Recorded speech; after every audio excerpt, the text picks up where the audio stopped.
জয় শ্রীকৃষ্ণ। অন্ধকারে ঢাকা এক প্রাচীন প্রাসাদের নিস্তব্ধতা, যেখানে চোখ আছে কিন্তু দৃষ্টি নেই, ক্ষমতা আছে কিন্তু সত্য দেখার সাহস নেই। সেই অন্ধ রাজাধীত রাষ্ট্রের হৃদয়ে জমে আছে এক অজানা ভয়, কারণ কুরুক্ষেত্রে মাটিতে আজ শুধু যুদ্ধ নয়, শুরু হতে চলেছে ধর্ম আর অধর্মের চূড়ান্ত সংঘর্ষ। আর সেই অন্ধকারের মাঝেই সঞ্জয়ের দিব্য দৃষ্টি খুলে দেয় এক ভয়ঙ্কর দৃশ্য। দুই বিশাল সেনা মুখোমুখি দাঁড়িয়ে, প্রতিটি নিঃশ্বাসে মৃত্যু, প্রতিটি দৃষ্টিতে প্রতিশোধের আগুন জ্বলছে। তখনই উচ্চারিত হয় প্রথম শ্লোক, ধৃতরাষ্ট্র উবাচ ধর্মক্ষেত্রে কুরুক্ষেত্রে সমবেতা যুজুৎসব মামকা পাণ্ডবাশ্চৈব কিম পূর্বত সঞ্জয়। যার অর্থ, এই পবিত্র কুরুক্ষেত্র ভূমিতে যুদ্ধের ইচ্ছায় সমবেত আমার পুত্র ও পাণ্ডুর পুত্ররা কি করছে হে সঞ্জয়। আর এই প্রশ্নের মধ্যে লুকিয়ে আছে এক গভীর অন্ধত্ব, যেখানে ধর্মক্ষেত্র সে শুধু নিজের পক্ষকে দেখতে চায়, সত্যকে নয়। সঞ্জয়ের কণ্ঠে তখন ধীরে ধীরে উন্মোচিত হয় যুদ্ধের প্রতিটি মুহূর্ত। দুর্যোধন এগিয়ে যায় দ্রোণাচার্যের কাছে, তার চোখে অহংকার আর ভয়ের মিশ্র ছায়া। পশ্চাৎ পাণ্ডুপুত্র নামাচার্য মহতিং চমুম। এই শ্লোকে সে দেখায় পাণ্ডবদের বিশাল সেনা, যার অর্থ, হে আচার্য, দেখুন পাণ্ডুপুত্রদের সেই বিশাল বাহিনী। কিন্তু তার কণ্ঠে লুকিয়ে থাকে এক অদৃশ্য আতঙ্ক, কারণ সে জানে এই যুদ্ধ শুধু অস্ত্রের নয়, ন্যায়ের। একে একে সে বর্ণনা করে ভীম, অর্জুন, সাত্যকী, দ্রুপদ, দৃষ্টকেতু, যাদের প্রতিটি নাম যেন মৃত্যুর দূত।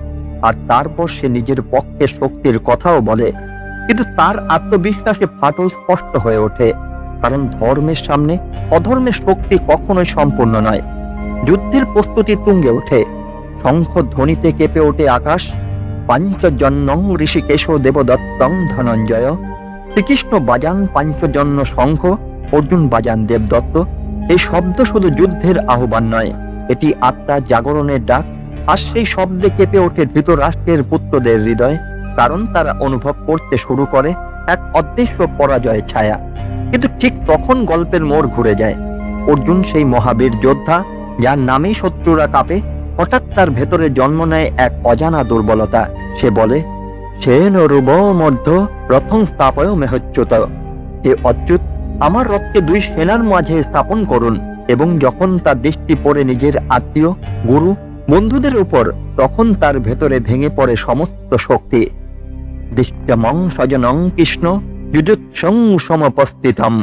নিজের স্বজনদের যুদ্ধের জন্য প্রস্তুত দেখে অর্জুনের হৃদয় কেঁপে ওঠে। তার হাত থেকে গান্ডীব ধনুক সরে যেতে থাকে, শরীর কাঁপতে থাকে, মুখ শুকিয়ে যায়। সে অনুভব করে এই যুদ্ধ জয় করে সে সব হারাবে। গান্ডীবং সংস্রতে হস্তাত্তচৈব পরিদ্যাহতে। তার হাত থেকে ধনুক পড়ে যায়, শরীর জ্বলতে থাকে। এই মুহূর্তে অর্জুন আর যোদ্ধা নয়, সে হয়ে ওঠে এক বিভ্রান্ত মানুষ, যে বুঝতে পারছে না ধর্ম কি, কর্তব্য কি। সে বলে, এই রাজ্য, এই সুখ, এই জীবন কোনো কিছুই মূল্যবান নয়, যদি এর জন্য নিজের প্রিয়জনদের হত্যা করতে হয়।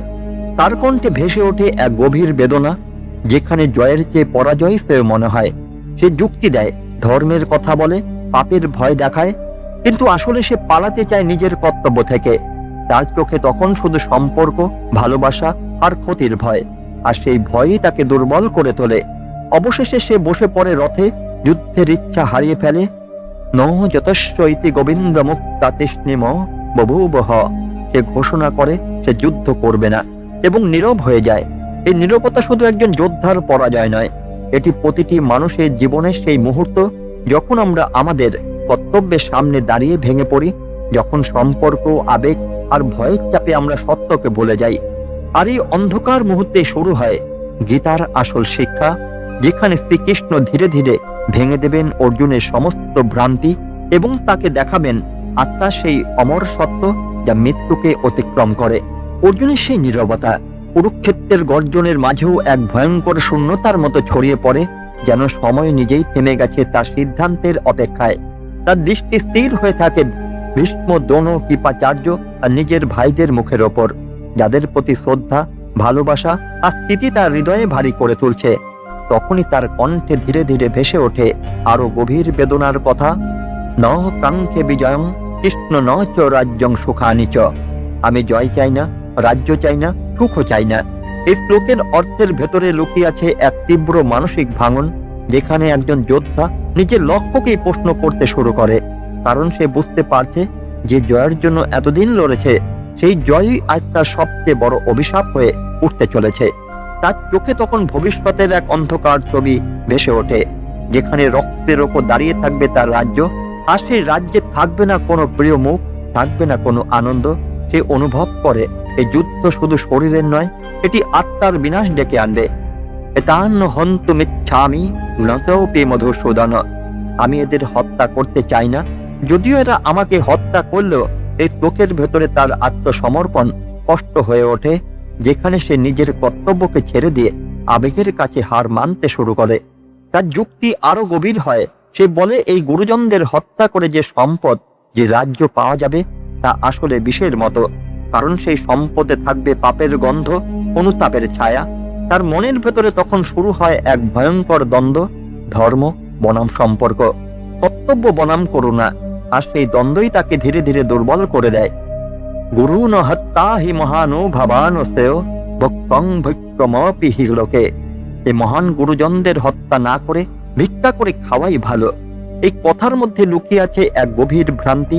কারণ সে বুঝতে পারছে না কর্তব্য থেকে পালানো কখনোই প্রকৃত ধর্ম নয়।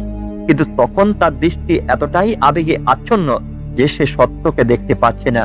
সে আরো বলে, আমরা জানি না কে জিতবে, কে হারবে, আর যদি জিতেও যাই তাহলে সেই জয়ের অর্থ কি, যখন আমাদের আপনজনরাই থাকবে না। এই প্রশ্নগুলো তার মনের ভেতরে এক অন্ধকার গোলক ধাঁধা তৈরি করে, যেখানে সে নিজেই হারিয়ে যায়। তার শরীর দুর্বল হয়ে পড়ে, মন বিভ্রান্ত হয়ে যায়, আর আত্মবিশ্বাস ভেঙে চূর্ণ হয়ে যায়। তখন সে উপলব্ধি করে তার জ্ঞান, তার বীরত্ব, তার অভিজ্ঞতা সবকিছুই এই মুহূর্তে অর্থহীন। কারণ সে নিজের মনকে জয় করতে পারছে না। কার্পণ্য দোষোপহত স্বভাব, তার স্বভাব পুরুষতার দোষে আচ্ছন্ন হয়ে পড়ে। এই অবস্থায় সে বুঝতে পারে সে আর নিজের উপর নিয়ন্ত্রণে নেই। তার সিদ্ধান্তগুলো আর স্পষ্ট নয়, তার বুদ্ধি বিভ্রান্ত। এই অবস্থায় মানুষের জীবনের সেই কঠিন সময়, যখন আমরা সঠিক আর ভুলের পার্থক্য করতে পারি না, যখন আবেগ আমাদের বিচার শক্তিকে ঢেকে ফেলে। আর এই অন্ধকারের মধ্যেই ধীরে ধীরে প্রকাশ পেতে থাকে এক মহাজাগতিক সত্য, যেখানে মানুষের সমস্ত দুর্বলতা, ভয় আর বিভ্রান্তি তাকে এক নতুন জ্ঞানের দিকে ঠেলে দেয়। অর্জুন তখন ভেতরে ভেতরে ভেঙে পড়ল। এই ভাঙনই তাকে প্রস্তুত করছে এক মহান উপলব্ধির জন্য। কারণ কখনো কখনো সম্পূর্ণ ভেঙে না পড়লে মানুষ সত্যকে উপলব্ধি করতে পারে না। আর কুরুক্ষেত্রে সেই ধুলো মাখা, রক্ত মাখা প্রান্তরে, যেখানে প্রতিটি মুহূর্তে মৃত্যু ঘনিয়ে আসছে, সেখানে এক যোদ্ধার অন্তরের এই ভাঙনই হয়ে উঠছে মানব জাতির সবচেয়ে বড় শিক্ষার সূচনা। অর্জুনের ভেতরে সেই ভাঙন তখন চূড়ান্ত রূপ নিতে শুরু করে। তার দৃষ্টি ঝাপসা হয়ে আসে, হৃদস্পন্দন ভারী হয়ে ওঠে, আর চিন্তার ভেতরে এক অদ্ভুত অন্ধকার ঘনীভূত হতে থাকে। সে অনুভব করে তার চারপাশের এই বিশাল যুদ্ধক্ষেত্র যেন আর বাস্তব নয়, বরং এক দুঃস্বপ্ন, যেখান থেকে সে জেগে উঠতে চায়, কিন্তু সেই জাগরণ অসম্ভব। কারণ বাস্তবতার নির্মম সত্য তার সামনে দাঁড়িয়ে আছে। তখনই তার কণ্ঠে আরো গভীর হতাশা ফুটে ওঠে। ন চ ত্রয়ণ পশ্যামি হত্যা স্বজন মাহবে। আমি আমার স্বজনদের হত্যা করে কোনো মঙ্গল দেখতে পাচ্ছি না। এই শ্লোকের অর্থের মধ্যে লুকিয়ে আছে তার সম্পূর্ণ দিশেহারা মন, যেখানে ভবিষ্যৎ শুধুই অন্ধকার, আর প্রতিটি পথ তাকে নিয়ে যাচ্ছে অনুতাপের দিকে। সে বুঝতে পারছে না এই যুদ্ধের শেষে কি থাকবে, শুধু জানে যা কিছুই থাকুক তা আর আগের মতো হবে না। তার মনের ভেতরে তখন জন্ম নিতে থাকে পাপের ভয়। পাপো মেবাশ্রয়ে দুষ্মান হত্যতানাত তাই না। এই শত্রুদের হত্যা করলে আমাদের উপর পাপ আসবে, কিন্তু সে বুঝতে পারছে না এই পাপ আর পুণ্যের বিচার শুধুমাত্র আবেগ দিয়ে হয় না। এর পেছনে আছে গভীর ধর্মের সত্য, অথচ সেই সত্য তার চোখের সামনে থেকেও অদৃশ্য হয়ে আছে। কারণ তার মন এখন সম্পর্কে জালে বন্দী। সে আরো ভাবতে থাকে, যদি এই যুদ্ধে কুলের পুরুষরা মারা যায়, তাহলে ধ্বংস হয়ে যাবে কুল ধর্ম। কুলক্ষয়ে পুনঃশান্তি কুল ধর্মা সনাতনা। কুলের বিনাশে চিরন্তন ধর্ম বিনষ্ট হয়। এই চিন্তা তাকে আরো দুর্বল করে তোলে। কারণ সে ভবিষ্যতের এক ভয়ঙ্কর চিত্র কল্পনা করে, যেখানে সমাজ ভেঙে পড়বে, নৈতিকতা হারিয়ে যাবে, আর অধর্ম ছড়িয়ে পড়বে সর্বত্র। তার চোখে তখন শুধু ধ্বংস, শুধু অন্ধকার। সে মনে করে এই যুদ্ধ থামানোই একমাত্র পথ, কিন্তু সে বুঝতে পারে না কিছু যুদ্ধ থামানো যায় না, কারণ সেগুলো সময়ের নিয়মে অবশ্যম্ভাবী। তার চিন্তা আরো গভীর হয়। যদি নারীরা বিপথে যায়, তাহলে জন্ম নেবে বর্ণ সংকর, আর সেই বর্ণ সংকর সমাজকে নিয়ে যাবে আরো বড় পতনের দিকে। এইসব যুক্তি তাকে একদিকে জ্ঞানী মনে করালো, আসলে তার ভেতরে কাজ করছে এক গভীর ভয়, ক্ষতির ভয়, বিচ্ছেদের ভয়, মৃত্যুর ভয়। আর এই ভয়ই তাকে সত্য থেকে দূরে সরিয়ে দিচ্ছে। তার কণ্ঠে তখন শেষবারের মতো উঠে আসে এক অসহায় আবেদন। সে চায় এই যুদ্ধ না হোক, সে চায় এই রক্তপাত বন্ধ হোক, কিন্তু তার সেই ইচ্ছা বাস্তবতার সামনে সম্পূর্ণ অসহায়। यदि मामपति कार्मशस्तं शस्त्रपानय চিত্তরাষ্ট্রং রণে হনুস্তং মে হেমত্তরং ভবেত। যদি নিরস্ত অবস্থায় ধৃতরাষ্ট্রের পুত্ররা আমাকে হত্যা করে, তবু তা আমার জন্য কল্যাণকর হবে। এই শ্লোকের মধ্যে তার সম্পূর্ণ আত্মসমর্পণ স্পষ্ট হয়ে ওঠে, যেখানে সে নিজের জীবন, নিজের কর্তব্য সবকিছু ছেড়ে দিতে প্রস্তুত, কারণ সে আর এই দায়িত্বের ভার বহন করতে পারছে না। আর এই মুহূর্তেই অর্জুন সম্পূর্ণ ভেঙে পড়ে। তার হাত থেকে গান্ডীব ধনুক সরে যায়, শরীর নিস্তেজ হয়ে পড়ে, মন অন্ধকারে ডুবে যায়। বিস্তৃজ্য শশরং চাপং শোক সংবিঘ্ন মানস। সে তার ধনুক ও তীর ফেলে দিয়ে শোকে বিহ্বল হয়ে বসে পড়ে। এই দৃশ্য শুধু একজন যোদ্ধার পতন নয়, এটি প্রতিটি মানুষের জীবনের সেই মুহূর্তের প্রতিচ্ছবি, যখন আমরা আমাদের সবচেয়ে বড় দায়িত্বের সামনে দাঁড়িয়ে হার মানি, যখন আমরা সত্য জানি কিন্তু তা গ্রহণ করার সাহস পাই না। কুরুক্ষেত্রে সেই বিশাল যুদ্ধক্ষেত্রে তখন শুধু অস্ত্রের ঝনঝন শব্দ নয়, শোনা যায় এক মানুষের ভেতরের ভাঙনের শব্দ। আর সেই ভাঙনের মধ্যে লুকিয়ে আছে এক নতুন সূচনার বীজ। কারণ যখন সবকিছু শেষ বলে মনে হয়, ঠিক তখনই শুরু হয় প্রকৃত জ্ঞান। আর সেই জ্ঞানের আলো নিয়ে শ্রীকৃষ্ণ এখন প্রস্তুত অর্জুনের এই অন্ধকার মনকে আলোকিত করতে, তাকে দেখাতে আত্মার সেই অমর সত্য, যা কোনো ভয়, কোনো মৃত্যু, কোনো আবেগ দ্বারা স্পর্শ করা যায় না। কুরুক্ষেত্রে সেই মুহূর্তে সময় যেন স্থির হয়ে যায়। দুই পক্ষের অসংখ্য যোদ্ধা, অসংখ্য অস্ত্র, অসংখ্য প্রতিজ্ঞা, সবকিছু যেন এক অদৃশ্য শক্তির ইশারায় থেমে থাকে। কারণ যুদ্ধের আগে শুরু হয়ে গেছে এক গভীরতর যুদ্ধ, এক মানুষের অন্তরে যুদ্ধ। অর্জুনের নিস্তব্ধতা তখন শুধু তার নিজের নয়, সেটি যেন প্রতিটি মানুষের মনের প্রতিচ্ছবি, যেখানে দায়িত্বের ভার আর আবেগের টানাপোড়েন একে অপরকে ছিন্ন ভিন্ন করে দেয়। তার শরীর স্থির, কিন্তু ভিতরে ভিতরে চলতে থাকে এক ঝড়, যেখানে প্রতিটি চিন্তা তাকে আরো দুর্বল করে তোলে। সেই অবস্থায় তার সমস্ত যুক্তি, সমস্ত জ্ঞান, সমস্ত অভিজ্ঞতা একে একে ভেঙে পড়ে। আর সে বুঝতে পারে, বাহ্যিক শক্তি যতই থাকুক, অন্তরের দুর্বলতা মানুষকে মুহূর্তের মধ্যে নিঃস্ব করে দিতে পারে। এই উপলব্ধি প্রথম অধ্যায়ের সবচেয়ে গভীর সত্য, যেখানে অর্জুনের বিষাদ কোনো সাধারণ দুঃখ নয়। এটি সেই অবস্থা যখন মানুষ নিজের কর্তব্যের সামনে দাঁড়িয়ে বিভ্রান্ত হয়ে পড়ে, যখন সঠিক পথ চোখের সামনে থাকলেও তা গ্রহণ করার সাহস হারিয়ে ফেলে। কুরুক্ষেত্রে তখন শুধু একটি যুদ্ধক্ষেত্র নয়, এটি হয়ে ওঠে মানুষের মনের প্রতীক, যেখানে প্রতিদিন ধর্ম আর অধর্ম, সাহস আর ভয়, সত্য আর মায়ের মধ্যে যুদ্ধ চলে। অর্জুনের এই ভাঙনই দেখিয়ে দেয়, মানুষ যতই শক্তিশালী হোক, তার ভেতরে যদি দ্বন্দ্ব থাকে, তবে সে কখনোই শান্তি পেতে পারে না। আর এই কারণেই প্রথম অধ্যায়কে বলা হয় অর্জুন বিষাদ যোগ। কারণ এই বিষাদই তাকে নিয়ে যাবে জ্ঞানের পথে। তার এই দুর্বলতা আসলে তার সবচেয়ে বড় শক্তির সূচনা। কারণ যখন মানুষ নিজের সীমাবদ্ধতা স্বীকার করে, তখনই সে সত্যকে গ্রহণ করার জন্য প্রস্তুত হয়। এই অধ্যায় আমাদের শেখায়, জীবনের প্রতিটি কঠিন মুহূর্ত, প্রতিটি ভাঙন, প্রতিটি ব্যস্ততা আসলে এক নতুন উপলব্ধির দরজা খুলে দেয়। অর্জুনের মতো আমরাও অনেক সময় সম্পর্ক, আবেগ আর ভয়ের কারণে আমাদের কর্তব্য থেকে সরে আসতে চাই। আমরা নিজেদের যুক্তি দিয়ে নিজেদেরই ভুল বোঝাই, কিন্তু সত্য কখনো পরিবর্তন হয় না। সত্য সব সময় স্থির, শুধু আমাদের দৃষ্টি পরিবর্তিত হয়। আর সেই দৃষ্টিকে সঠিক পথে নিয়ে যাওয়ার জন্যই প্রয়োজন জ্ঞান, প্রয়োজন এমন এক দিশা যা আমাদের মনের অন্ধকারকে ভেঙে দিতে পারে। কুরুক্ষেত্রে সেই নীরবতার মধ্যে তখন এক নতুন অধ্যায় সূচনা হতে চলেছে, যেখানে শ্রীকৃষ্ণ তার জ্ঞানের আলো দিয়ে অর্জুনকে দেখাবেন জীবনের প্রকৃত অর্থ, আত্মার অমরত্ব আর কর্তব্যের প্রকৃত পথ। প্রথম অধ্যায় শেষ হয় এক গভীর প্রশ্নের মধ্যে, যার উত্তর লুকিয়ে আছে পরবর্তী অধ্যায়। আর সেই উত্তর শুধু অর্জুনের জন্য নয়, এটি প্রতিটি মানুষের জন্য, যারা জীবনের কোনো না কোনো কুরুক্ষেত্রে দাঁড়িয়ে নিজেদের পথ খুঁজে বেড়াচ্ছে। এইভাবে কুরুক্ষেত্রে সেই প্রথম অধ্যায় এক অদ্ভুত নীরবতার মধ্যে শেষ হয়ে যায়। বাইরে যুদ্ধ এখনো শুরু হয়নি, কিন্তু ভিতরে ভিতরে এক মহাযুদ্ধ ইতিমধ্যেই শুরু হয়ে গেছে। অর্জুনের চেতনার গভীরে, যেখানে প্রতিটি ভাবনা, প্রতিটি স্থিতি, প্রতিটি সম্পর্ক একে অপরের সাথে সংঘর্ষে লিপ্ত।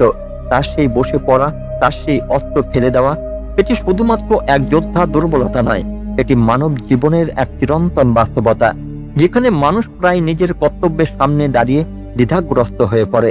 এই মুহূর্তে অর্জুনের সমস্ত পরিচয়, মহাবীর, ধনুর্ধর, পাণ্ডব, সবকিছু যেন মুছে যায়, আর সে হয়ে ওঠে শুধুই এক বিভ্রান্ত আত্মা, যে সত্য খুঁজছে কিন্তু তা দেখতে পাচ্ছে না। এই অবস্থায় মানুষের সবচেয়ে বিপজ্জনক অবস্থা, কারণ এখানে সে সিদ্ধান্ত নিতে অক্ষম, অথচ সময় তাকে অপেক্ষা করার সুযোগ দেয় না। কুরুক্ষেত্রে সেই বিশাল প্রান্তরে তখনও দাঁড়িয়ে আছে লক্ষ লক্ষ যোদ্ধা, যারা জানে না এই যুদ্ধের ফলাফল শুধু রাজ্যের ভাগ্যই নির্ধারণ করবে না, এটি মানব জাতির চিন্তাধারাকেও চিরদিনের জন্য পরিবর্তন করে দেবে। আর সেই পরিবর্তনের কেন্দ্রবিন্দুতে রয়েছে এই এক মানুষের ভাঙন। প্রথম অধ্যায়ের প্রতিটি শ্লোক, প্রতিটি দৃশ্য যেন আমাদের মনে করিয়ে দেয়, জীবনের সবচেয়ে বড় যুদ্ধ বাইরে নয়, তা হয় আমাদের নিজের ভেতরে। আমরা প্রতিদিন সিদ্ধান্ত নিই, প্রতিদিন দ্বিধায় পড়ি, প্রতিদিন আবেগ আর যুক্তির মধ্যে লড়াই করি, আর ঠিক সেই মুহূর্তেই আমরা হয়ে উঠি আমাদের নিজের কুরুক্ষেত্রের অর্জুন। এই অধ্যায় আমাদের শেখায় দুর্বল হওয়া অপরাধ নয়, বিভ্রান্ত হওয়াও অপরাধ নয়, কিন্তু সেই অবস্থায় স্থির হয়ে থাকা, সত্যকে খোঁজার চেষ্টা না করা, সেটাই সবচেয়ে বড় ভুল। কারণ অন্ধকার যতই গভীর হোক, তার মধ্যে লুকিয়ে থাকে আলোর সূচনা। অর্জুনের এই বিষাদই সেই অন্ধকার, যার মধ্য থেকে জন্ম নেবে গীতার অমর জ্ঞান। আর এই জ্ঞান শুধু যুদ্ধের জন্য নয়, এটি জীবনের প্রতিটি মুহূর্তের জন্য, প্রতিটি সিদ্ধান্তের জন্য, প্রতিটি মানুষের জন্য। কুরুক্ষেত্রে সে নীরবতা এখন আর শুধু নীরবতা নয়, এটি এক ঝড়ের পূর্বাভাস। কারণ খুব শীঘ্রই শ্রীকৃষ্ণের কণ্ঠে উচ্চারিত হবে এমন কিছু শব্দ, যা সময় সীমা অতিক্রম করে আজও প্রতিধ্বনিত হয়। সেই শব্দ ভেঙে দেবে অজ্ঞতার সমস্ত বাঁধন, দূর করবে সমস্ত ভয়, আর দেখাবে সেই পথ যা মানুষকে তার প্রকৃত সত্তার দিকে নিয়ে যায়। প্রথম অধ্যায় এখানেই শেষ, কিন্তু গল্পের আসল যাত্রা এখনই শুরু। এখানেই প্রথম অধ্যায়ের বর্ণনা সম্পূর্ণতা পায়। কুরুক্ষেত্রের প্রান্তরে স্থির হয়ে থাকা সেই মুহূর্ত, অর্জুনের ভেঙে পড়া মন, আর চারপাশে জমে ওঠা অদৃশ্য চাপ, সবকিছু মিলিয়ে এক গভীর উপলব্ধির দরজা খুলে দেয়। এই অধ্যায়ে যে শ্লোকগুলো উচ্চারিত হয়েছে, সেগুলো শুধু যুদ্ধের প্রেক্ষাপট নয়, প্রতিটি শ্লোক যেন মানুষের মনের ভেতরের এক একটি স্তর উন্মোচন করে। ধৃতরাষ্ট্রের প্রথম প্রশ্ন আমাদের দেখায় অন্ধ আসক্তি কিভাবে সত্যকে ঢেকে দেয়। দুর্যোধনের আত্মবিশ্বাসের আড়ালে লুকিয়ে থাকা ভয় আমাদের শেখায় অধর্ম যতই শক্তিশালী মনে হোক, তার ভেতরে সবসময় দুর্বলতা থাকে। আর অর্জুনের বিষাদ আমাদের সামনে তুলে ধরে মানুষের সবচেয়ে বাস্তব চেহারা, যেখানে আবেগ, সম্পর্ক, দায়িত্ব আর ভয়ের মধ্যে সে দিশেহারা হয়ে পড়ে। ধর্মক্ষেত্রে কুরুক্ষেত্র থেকে শুরু করে বিস্তৃত শৈশবং চাপং পর্যন্ত প্রতিটি শ্লোক যেন এক একটি ধাপ, যা আমাদের নিয়ে যায় অর্জুনের মনের গভীরে। তার দৃষ্টিভঙ্গি, তার যুক্তি, তার ভয়, সবকিছুই আমাদের নিজের জীবনের সাথে মিলে যায়। আমরা যখন কোনো কঠিন সিদ্ধান্তের সামনে দাঁড়াই, তখন আমরা অর্জুনের মতোই দ্বিধায় পড়ি। আমরা নিজের যুক্তি দিয়ে নিজেদের দুর্বলতাকে ঢেকে রাখতে চাই, কিন্তু এই অধ্যায় আমাদের শেখায় সেই দুর্বলতাকে স্বীকার করাই হলো প্রথম পদক্ষেপ। কারণ যতক্ষণ না আমরা আমাদের ভেতরের অন্ধকারকে দেখি, ততক্ষণ আমরা আলোর মূল্য বুঝতে পারি না। এই কারণেই অর্জুন বিষাদযোগ কোনো সাধারণ অধ্যায় নয়, এটি পুরো গীতার ভিত্তি। এখান থেকে শুরু হয় সেই জ্ঞানের যাত্রা, যা মানুষকে তার প্রকৃত স্বরূপের সাথে পরিচয় করায়। কুরুক্ষেত্রে সেই প্রান্তরে দাঁড়িয়ে অর্জুন তখনও জানে না তার এই ভাঙনেই তাকে করে তুলবে ইতিহাসের সবচেয়ে বড় শিক্ষার মাধ্যম। আর শ্রীকৃষ্ণের সেই আগত উপদেশ শুধু তাকে নয়, সমগ্র মানব জাতিকে পথ দেখাবে। প্রথম অধ্যায় শেষ হলো, এর প্রভাব এখানে থেমে থাকে না। এটি আমাদের মনে প্রশ্ন জাগায়, আমাদের চিন্তাকে নাড়া দেয়, আমাদের ভেতরের কুরুক্ষেত্রকে জাগিয়ে তোলে। আর সেই প্রশ্নের উত্তর খুঁজতে শুরু হয় গীতার দ্বিতীয় অধ্যায়, যেখানে অন্ধকার ভেদ করে উদিত হবে জ্ঞানের প্রথম আলো। আজকের মতো গীতা পাঠ এই পর্যন্তই। ধন্যবাদ। জয় শ্রীকৃষ্ণ। রাধে রাধে।